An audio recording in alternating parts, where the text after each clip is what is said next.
Headline focus news और मैं आपके साथ श्रेयोशी। बिहार की राजनीति से इस वक्त एक चौंकाने वाली और सस्पिशियस खबर सामने आ रही है। बता दें कि राजधानी पटना की सबसे चर्चित बांकीपुर विधानसभा सीट पर हुए उपचुनाव के नतीजे आ चुके हैं और इस बार के नतीजों ने हर किसी को चौंका दिया है। जैसे कि आप जानते हैं कि जनसुराज के संस्थापक प्रशांत किशोर ने बांकीपुर सीट पर ऐतिहासिक जीत दर्ज करते हुए बीजेपी के दशकों पुराने यानी कि 30 साल पुराने किले को ढहा दिया है। प्रशांत किशोर ने बीजेपी उम्मीदवार को 19,324 वोटों के बड़े अंतर से हरा दिया।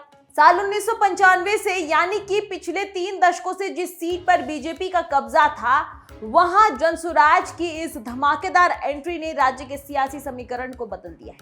लेकिन सबसे बड़ा सवाल यह है कि आखिर प्रशांत किशोर की इस जीत के पीछे का असली गणित क्या था? क्या दिल्ली और बिहार में छात्रों पर हुए लाठीचार्ज और कॉकरोच जनता पार्टी के प्रदर्शन ने इस चुनाव का रुख बदला, या फिर बीजेपी की अपनी अंदरूनी गलतियां उस पर भारी पड़ गई? चलिए इसे आसान भाषा में समझते हैं। बांकीपुर उपचुनाव के नतीजे सिर्फ एक सीट का फासला नहीं है, बल्कि यह बिहार की भावी राजनीति का संकेत माना जा रहा है। साल 2025 के विधानसभा चुनाव में एक भी सीट ना जीत पाने वाली जनसुराज के लिए यह जीत संजीवनी बूटी की तरह है। इस चुनाव की पूरी क्रोनोलॉजी को समझें तो मतदान से ठीक कुछ दिन पहले देश की राजधानी दिल्ली से लेकर पटना की सड़कों तक जबरदस्त हंगामा देखने को मिला। 20 जुलाई को नीट पेपर लीक मामले में केंद्रीय शिक्षा मंत्री के इस्तीफे की मांग को लेकर कॉकरोच जनता पार्टी यानी कि सीजेपी ने दिल्ली के जंतर मंतर से संसद भवन तक मार्च निकालने की कोशिश की थी, लेकिन इस दौरान पुलिस ने प्रदर्शनकारियों पर जमकर डंडे बरसाए, जिसके तुरंत बाद 22, 23 और 25 जुलाई को बिहार के अलग अलग जिलों में छात्रों का गुस्सा सड़कों पर फूट पड़ा। पटना समेत कई शहरों में हिंसक झड़प हुई और पुलिस ने दर्जनों छात्रों को हिरासत में ले लिया। संसद मार्ग से लेकर पटना की सड़कों तक जब छात्रों पर लाठियां चल रही थी, ठीक उसी वक्त बांकीपुर में चुनाव प्रचार चरम पर था।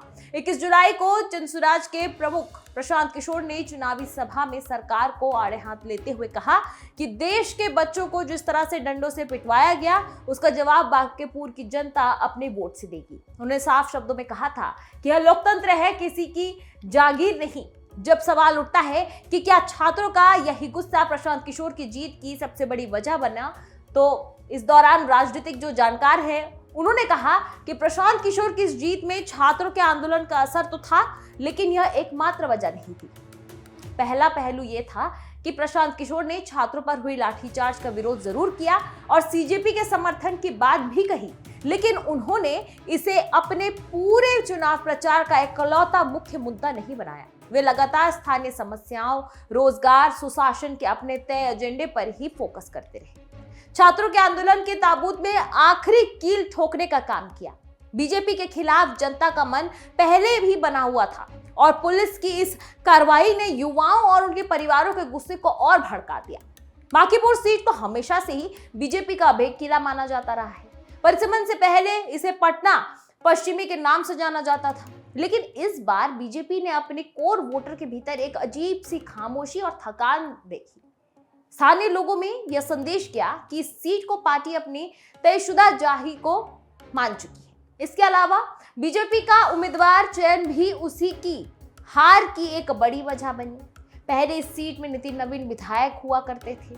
उनके राज्यसभा जाने के बाद सीट खाली हुई। बीजेपी ने पहले अभिषेक कुमार उर्फ बंडी को मैदान में उतारा, लेकिन उन्होंने पर्चा दाखिल करने के अगले ही दिन नाम वापस ले लिया, जिसके बाद हड़बड़ी में नीरज कुमार सिन्हा को टिकट दे दिया गया। किसी नए और कम परिचित चेहरे को मैदान में उतारना बीजेपी को भारी पड़ गया, जबकि आरजेडी की तरफ से रेखा कुमारी मैदान में थी।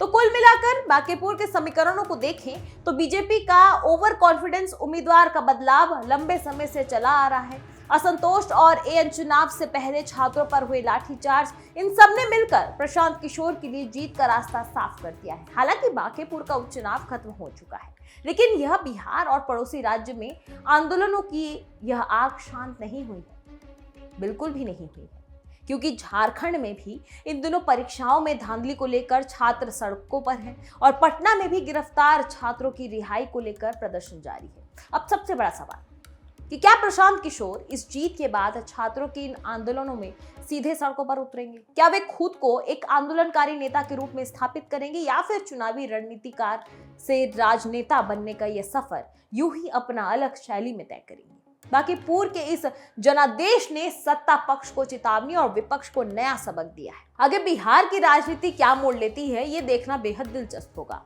फिलहाल इस वीडियो पर आपकी क्या राय है, हमें कमेंट बॉक्स पे जरूर बताएं। हमारे वीडियो को लाइक करें, शेयर करें और हमारे चैनल को सब्सक्राइब करना ना भूलें। नमस्कार।